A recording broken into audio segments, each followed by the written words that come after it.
पीठ धाम के मालिक गार्जियन पहले महाराज जी को बोले थे। महाराज लास्ट में बोले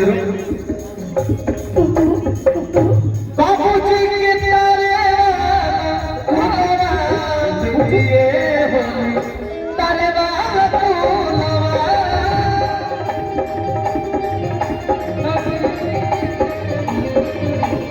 जमाओ बाबूजी के फुलवा के बाबूजी के बगिया के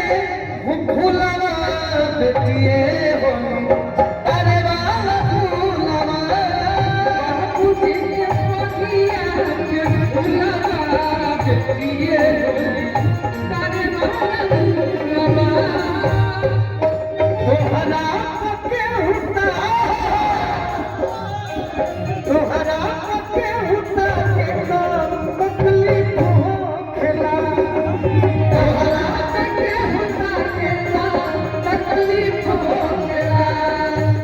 तोहरा के हुता के तकलीफ हो खेला तोहरा के होता के